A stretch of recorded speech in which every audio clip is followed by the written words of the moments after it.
आज हम बनाएंगे त्योहार स्पेशल एकदम खस्ता और टेस्टी बिस्किट, वो भी घर में ही रखे कुछ ही सामानों से। बाजार से भी बढ़िया और टेस्टी सूजी के बिस्किट। तो चलिए बिना देर के इस टेस्टी और मज़ेदार सूजी के बिस्किट को बनाना शुरू करते हैं। तो इसके लिए सबसे पहले हम यहाँ पर लेंगे एक कटोरी सूजी। सूजी यहाँ पर आप मोटा या बारीक कोई भी इस्तेमाल कर सकते हैं, क्योंकि सूजी को हम ग्राइंड करके ही इस्तेमाल करेंगे, जिससे बिस्किट काफ़ी ज़्यादा बढ़िया बन करके तैयार होगा। तो देखिए मैं इसे मिक्सचर जार में डाल करके अच्छे से पीस ली हूँ। अब इसे किसी बोल या पतीला में निकाल करके रख लेंगे और इसी जार में डाल देंगे 2 चम्मच चीनी, और अब चीनी को भी अच्छे से पीस लेंगे। पीसने के बाद अब इसको भी निकाल करके उसी बोल में रख लेंगे। तो अब इन दोनों चीज़ को पहले अच्छे से मिक्स करेंगे। तो यहाँ पर देखिए दोनों चीज़ एकदम अच्छे से मिक्स हो गया है। तो इसके बाद अब मैं इसमें डाल रही हूँ आधा कटोरी मैदा। मैदा डालने के बाद अब हम मैदा को भी एक बार अच्छे से मिला देंगे।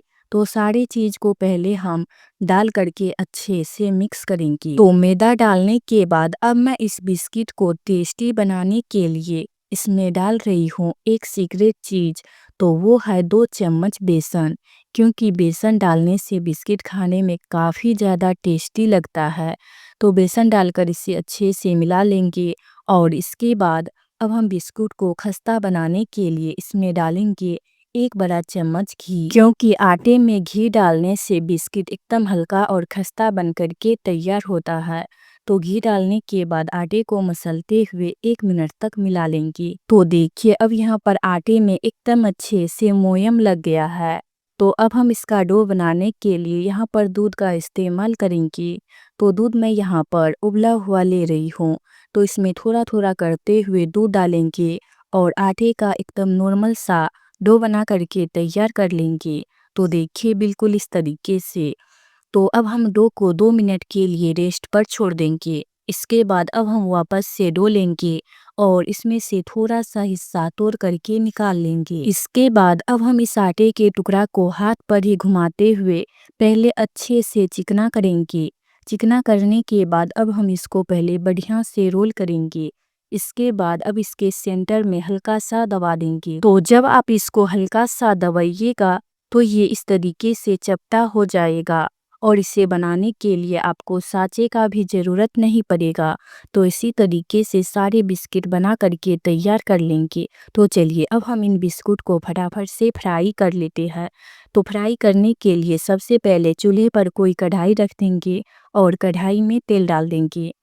तेल डालने के बाद तेल को पहले अच्छे से गर्म होने देंगे। तो देखिए यहाँ पर तेल एकदम अच्छे से गर्म हो गया है। तो अब हम सावधानी पूर्वक गर्मा गर्म तेल में एक एक करते हुए सारे बिस्कुट को डाल देंगे। तो एक बार में जितना बिस्कुट आसानी से फ्राई हो जाएगा हम तेल में उतना ही डालेंगे, नहीं तो बिस्किट को उल्टाने पलटाने में परेशानियां आएंगी। तो डालने के बाद इसे एक साइड से ऐसे ही थोड़ा देर तक पकने देंगे। जब ये एक साइड से हल्का सा पक जाएगा तब हम सारे बिस्कुट को एक एक करते हुए एक तरफ से दूसरे तरफ पलटाएंगे। तो यहाँ पर देखिए पलटाने के बाद आपको भी ये हल्का सा पका हुआ दिख रहा होगा। तो इसीलिए हम सारे को पहले एक साइड से दूसरे साइड पलटा देंगे। बिस्कुट को पलटाने के बाद अब हम गैस का फ्लेम मीडियम टू लो कर देंगे और इसे लो टू मीडियम फ्लेम पर लगभग 4 से 5 मिनट तक पकाएंगे। क्योंकि ये हल्का सा मोटा है तो इसे पकाने में थोड़ा सा टाइम लगेगा। और जब आप इस बिस्किट को थोड़ा सा टाइम दे करके धीमी आंच पर पकाइएगा ना तो ये खाने में आपको काफ़ी ज़्यादा टेस्टी लगेगा।